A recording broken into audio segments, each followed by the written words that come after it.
Innovation must be guided by God's Word or it becomes a tool of sin. Kanang mga innovations, mga technology, nga mga nakikita naton high-tech na. Nindot kayo gyud na mga kigsunan for our own good. But kung gamito nato ni sa dili maayong katuyuan, it is very disastrous. Amen. Sa una, muhandom ta nga makawali sa radyo, makawali sa TV. At least iniglingkod nato, ang scope nato lapad na. Kay kapoy kayo magsigulubagtas lagyo kayo mga lugar.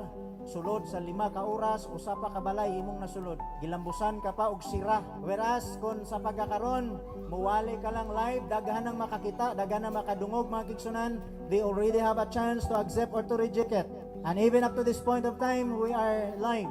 At least sa mga tao nga makabati mga kigsunan in just couple of seconds, ma-instill gyud silang unaw na kasing-kasing nga may mga tao o may mga lugar diay nga nagatuo og Dios mga kaigsunan.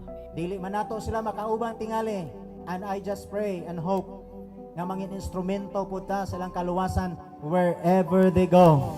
Bisag asa pa sila for as long as nangin kabahin ka sa ilang kaluwasan by just planting a small seed of hope and faith in the Word of God. Mangin kabahin ta mga kaigsunan sa ilang kaluwasan. Dili man at sila tingali mo sulti nato nga naluwas mit tungod sa inyo nga broadcast, but at least God knows who they are o kinsa nang instrumento sa ilang kaluwasan mga kigsunan. We are not aftering for the credit. We just give glory and honor to the Lord nga mangin kabahin ta sa ilang kaluwasan mga kigsunan sikin saman sila. Amen. Unang rason nga timan-an gyud nato nga ang Ginoo gusto nato mapasidunggan sa kaalam nato naton. Kung gitagaan mo kaalam o kahibalo sa Dios, gamita para sa kadungganan sa Ginoo. Ayaw gamita para sa pagguba sa kinabuhi sa tao. Ayaw gamita para sa pagguba sa mga buluhaton.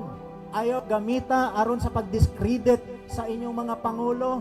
Ayaw gamita sa pagguba sa reputasyon ni bisan kinsa nga tao. Gamita ang utok nimo, gamita ang kaalam nimo, gamita imong kahibalo, gamita imong talento, gamita imong resources, all for the glory of your King.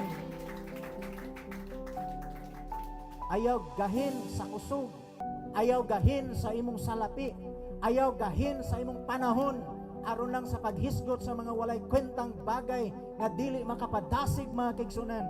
Use your time wisely just for the betterment of the ministry of the Lord, nga makahatag kaligunan sa buluhaton sa Dios, makahatag kaligunan sa matag pamilya, makahatag og kayuhan para sa kadungganan sa mga buluhaton sa Ginoo nga gisangon kanato mga kaigsunan.